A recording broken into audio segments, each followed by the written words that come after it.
Hello, and welcome to I Hate Talking, a podcast about talking, including etymology, frustrating topics, current events, and other random subjects. I'm Adam. And I'm Steph. We are married, and we invite you into these discussions with us as we talk about the good and the bad of talking.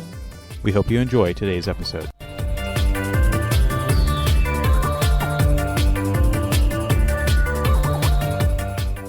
Welcome to episode 62 of I Hate Talking. Hi, everyone. Now, this particular word or phrase of the episode comes from a listener request, and that word is gangbusters. Okay. Gangbusters. So we have not looked up this word, and I have some idea of the definition, but perhaps I'll let you go first and you can give your thoughts on the word gangbusters and what it means. Yeah, I mean, just from context, I feel like I only hear it when people are like, this party went off like gangbusters. Like, it went off really big and really successful or very popular or positive. Yeah, that's good. I think that's actually perhaps even a better definition than what came to my mind, because what comes to my mind is not necessarily a definition itself, but more of synonyms. And those synonyms are other phrases like all out or full tilt, or that you're going with reckless abandon. So probably not great definitions in and of themselves, but really just describing gangbusters with other phrases that have that similar intent. Yes, like you said, something that goes off with a largeness to it or a positive outcome. So that is what comes to my mind when the term gangbusters is used. Can you use it in any other way than that? Like going off in like gangbusters? I guess from like the literal perspective, if you're like a police officer and you're busting gangs or something. Right. Because even when I was giving my idea, I was like, no, this can't be right. But I guess game busting, breaking up gangs, is positive. So we did look this up in the dictionary, and it does appear in the Oxford Language Dictionary, which did surprise me. However, there is a note here in the definition that it is a informal term used by North America. Okay. So the definition given according to the Oxford Language Dictionary is, number one, a police officer or other person who takes part in breaking up criminal gangs. Okay, yep. Or number two, very successful. So to continue on that, it gives some more information that it is a term that means to be very successful or to perform exceptionally well. And it makes sense, right? Like, if the police were to break up a gang so that they don't hurt anyone, that is successful and very positive. Do other countries use the word gain like we do? And am I saying it right? Can other people understand the word I'm saying? Gang? I think so. Okay. I would suppose that other countries that are English speaking would use the word gang. I think that would be maybe somewhat used more within American English than quote unquote standard English. But I think that other English speakers across the world would be familiar with the term gang as like a group of people and maybe of ill repute. Okay. So the Ngram viewer on Gangbusters shows that this was really only used in the 1940s and then during the 1950s, 60s, really all the way up through 2000, had a very steep incline, and then it sort of is flat since that time. So not a very old word per se, but actually got a lot of popularity in a very steep incline from 1950 to 2000. So it started, like you said, in the 40s? Correct. Yeah, it looks actually, if I zoom in to the time period, it looks like 1930 would have actually been the very start of the incline. 1930 to like 1950, and then it sort of flattens out, and then 1960 it takes off up through the 2000s. Is that kind of when, like, quote unquote gains took place? Because I think of like the Newsies or like all those kind of read all about it. Like the guy on the corner with the newspapers and stuff, like all those old school kind of games. That would be around that time frame, right? Or am I mistaken? Yeah, I think Gangs of New York would have been around that time as well. So perhaps, but that is actually, according to the research that we did right now, not the origin of Gangbusters. What is it? So it actually came about because of a radio show. Hmm. Okay. So there was a popular radio show in the 1930s that aired from the 1930s to the late 1950s known as Gangbusters, and it was known for dramatic and abrupt sound effects, especially at the beginning of each episode, such as police sirens, gunshots, and other loud noises, which were intended to create a sense of drama and excitement. And then basically that phrase, gangbusters, or quote unquote, like gangbusters, became associated with that show's energy and suddenness of its use of sound effects. And then it later became generalized to describe any situation that starts or progresses quickly and strongly. And then, like we read in the definition of the modern usage, where it is referring to something that is done as a success or something that is done exceptionally well, but I think does still have a lot of those same things in mind with a high energy or abruptness, perhaps, as well. Right. Yeah. Like the shock. Like, oh, that was very successful. I'm really shocked. Indeed. So that is the etymology of the word gangbusters. It actually is completely derived from the name of the radio show. Interesting. Okay. So, how can we use it in modern day? Well, perhaps someday I hate talking will be just a phrase that people use to indicate that they like talking about words and phrases and etymology and a variety of random subjects, when it's sort of counterintuitive that I hate talking would be a phrase to indicate that, because perhaps really they do love talking. Right.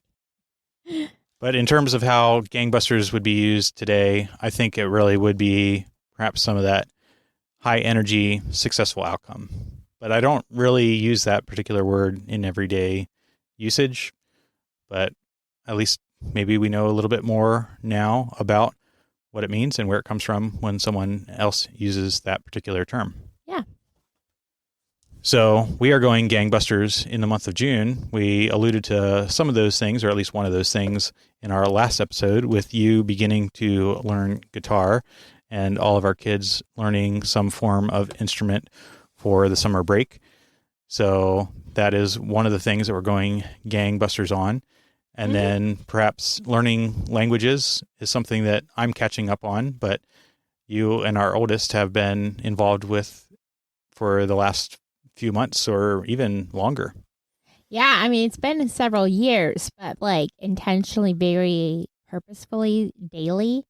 It's been a couple months now, and we're learning Japanese, and it is so hard, and it's really fun. It's starting to click in some ways. I'm learning enough. I can't carry conversation, but I'm learning enough now that I can say a phrase in the appropriate context. And so that's exciting. Indeed. So, and I started that process, I guess, 2 or 3 weeks ago now, and have been trying to catch up with you and our oldest. So for that particular thing, we are all using Duolingo, which seems to be beneficial so far, and learning some words and a little bit of phraseology, but I'm really just on the vocabulary stage right now, I suppose. Mm-hmm. And I still don't understand articles. I don't understand when they translate it with a or the versus the article not being present at all. It looks the exact same to me on whether it shows up or not. Well, I think it's going to make more sense as you're going on. You haven't learned like Adamson. Like you haven't learned that yet, right? Not all of that, but no. I hear some of this words in there, but I don't understand the structure or articles Okay. yet.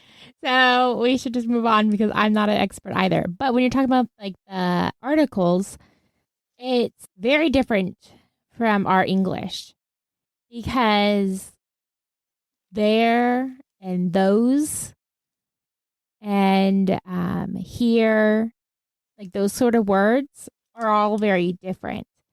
And whether that word there is present will mean whether like the word a is present in English. It's not there in their language. We have to add it to English to make it sense. Does that make sense? I suppose so. I'll have to find an example where, like, the exact same phrase is sometimes translated as she's this thing, and then where it's translated as he's a this thing. Yeah. Okay. Could be super wrong. I don't think they differentiate between he and she. And that is confusing. It's like when I've even asked our kid about it who's farther along, he's like, you just do it from context. Oh, okay. And that may actually be the difference, because I think all of the examples that I think of that I get wrong in this article issue is a difference in gender. Interesting. They mark it wrong. So maybe not, because I don't think I've ever gotten a gender one wrong. But there's a different thing, like the word son. So Adam's son, right? That's your name. But if I translate it to English, you would just say Adam. Yes, I did notice that you don't use the son to refer to yourself. But do you know that if you're using someone's last name, you would do their last name and then son, and then that translates to Mr. last name or Mrs. last name. Interesting. It sort of makes sense. It actually probably has some positives and things that it does better in Japanese than English, but other things that are not.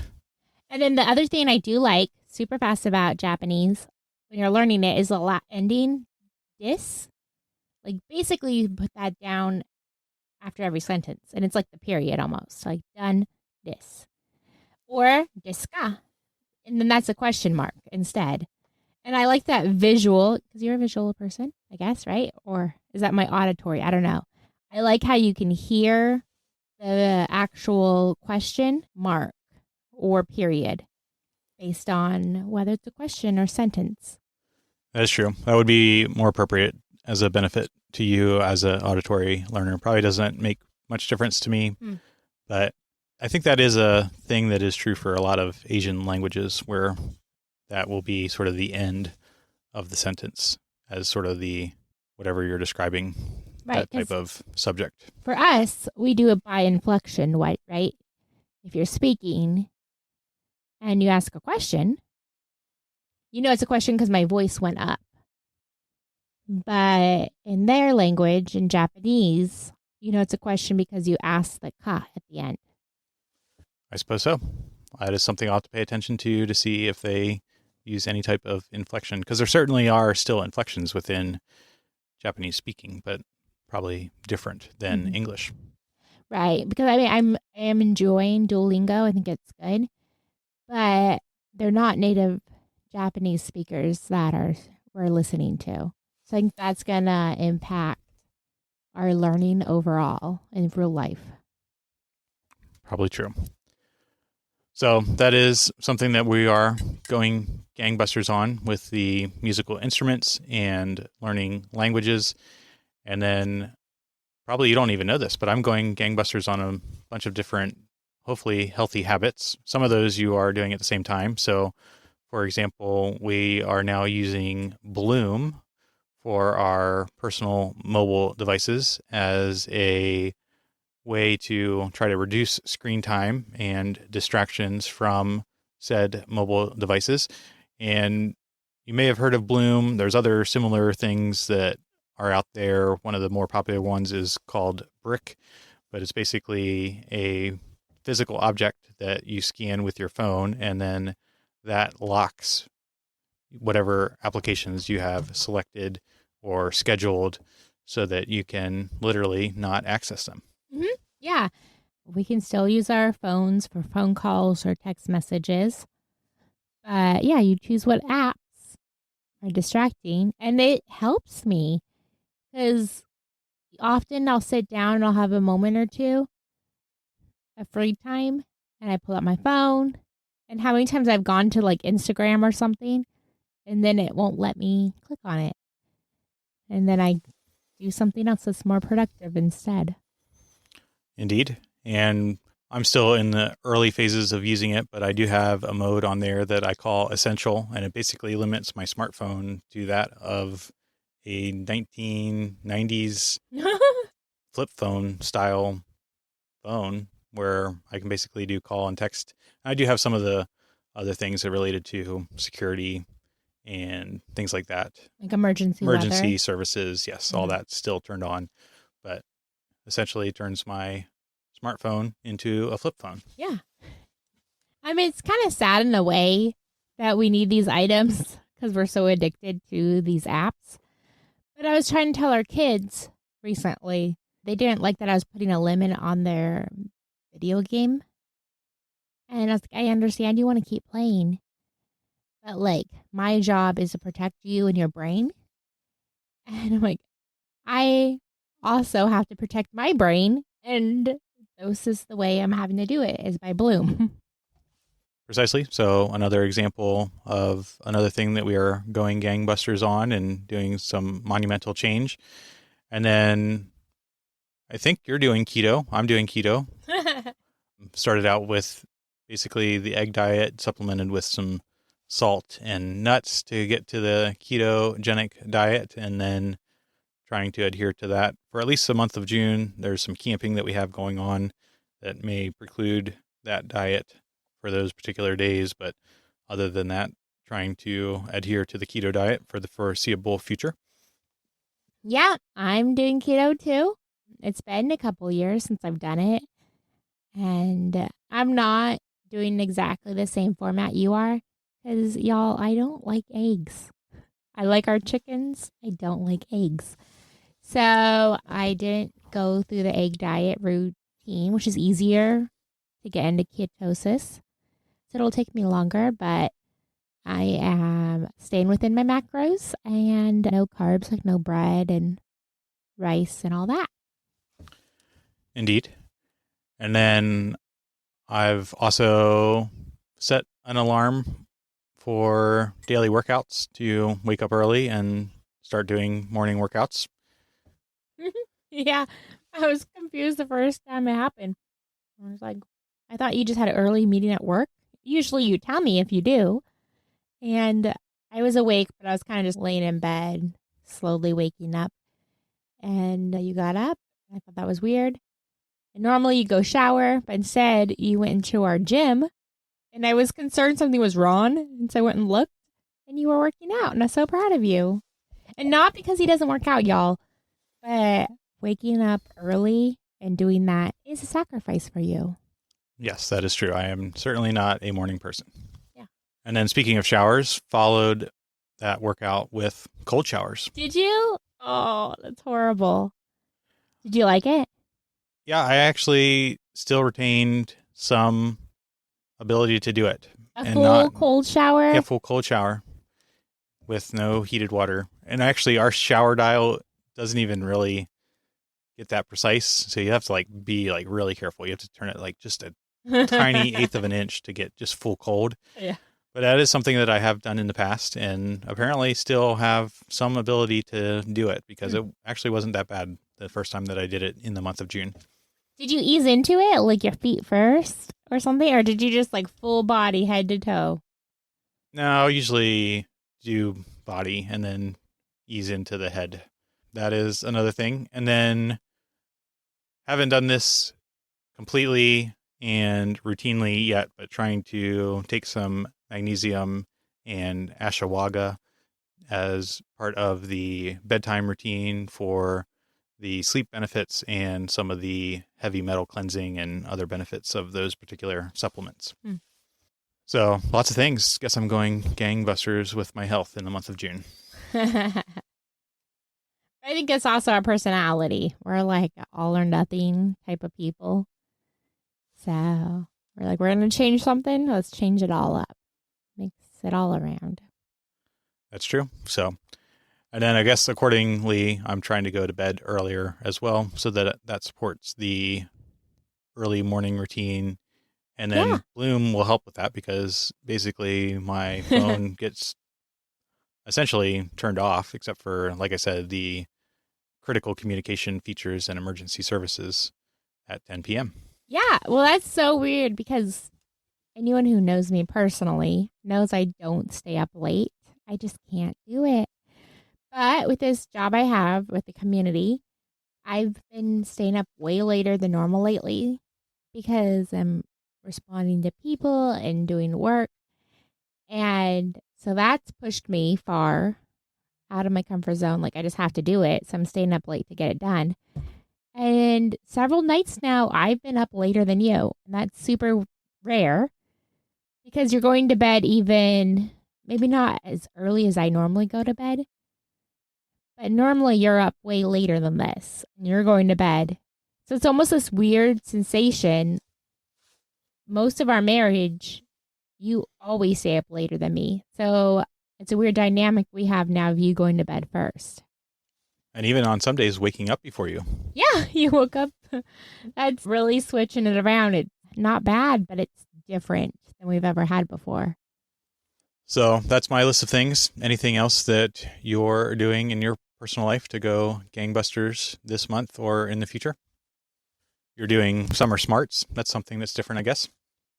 Oh, yeah. That's just a catchy phrase I created so our kids won't balk at summer school. So you created Yeah. that phrase? Do we need to trademark it? Is it going to become Oh. famous now? Oh, I was like, wait, what? Didn't I? I don't know. I don't think I heard it anywhere. I think I created it myself.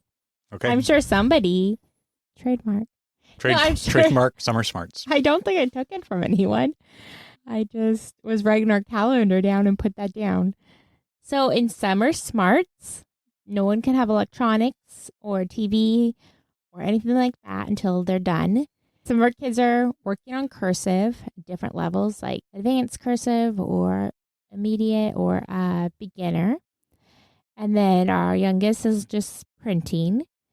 So they have sheets they have to do for cursive or printing work. We have safety thing we're going through as a family, which is like fire safety, safety around others, just like a general, there's a whole bunch of different units. And our musical instruments. And I'm making everyone journal. I'm giving them a question, and they have to write or draw a picture based on their age of the question. Like, what was their favorite thing about vacation? And then they have to write about that. And then we do the reading. And our library is doing an event right now about different cultures. And if you study for different cultures, they created passports and you have to fill it out and turn it in for a prize. And so we've been doing that too. So right now we're learning about France and filling all that out for our French passport punch. So those are our summer smarts. And I know our kids are a little bummed. They're trying to talk me down, saying that it's summer. But we're in a routine now. I think they've accepted that this is what we're doing. And there's no math involved. So I think they're happy. Well, there you go. So I guess one final thing that I can think of for the month of June, our church is doing 30 days of prayer and a fast at the end of the month, which is something new that I don't know if we've done in a long time in any of our religious particular interactions, but we are doing a particular prayer topic each day for the month of June, and then that will conclude with a day of fasting followed by a party and eating because like good Baptists, they always have food at the particular events. Yeah. So we're going to fast and then we're going to feast. Indeed. And I think it'll be the kids' first time attempting that now that they're old enough to be able to do a fast. Yeah, I don't think we've ever had them fast before. We've been talking to them about it since then and prepping them. Different ages have different requirements. Obviously, they're kids, so we're not going to say fast fully. That wouldn't be healthy for them. But We have different requirements for different kids' ages and their capabilities. So yeah, I think as we're talking about it and why do we fast and what's fast mean and stuff, I think it's going to be a really good experience for them. Precisely. So certainly no fast food on fasting day. Which is hard. I feel like in the past when we have fasted, that would be a tendency to do because that way I don't have to cook and think about food. You just stop and get food somewhere for them, and then you and I fast. But having it actually be a full family event now, I think is good. But it's going to be another level of challenging. When they're saying they're hungry or they want something special to eat, I'm hungry and want something to eat too. Precisely. So those are some of the things that we are doing this particular month to go gangbusters, so to speak. So perhaps you've gotten some inspiration and perhaps plan on doing one or many of those things as well. Or you would like to hear more about our personal experience with any of these particular topics. And if that's the case, you can always leave a comment, send us a text, or send us an email. Mhm. So, from your friends at I Hate Talking, until next time, remember, it is only through talking that we begin the journey to understanding.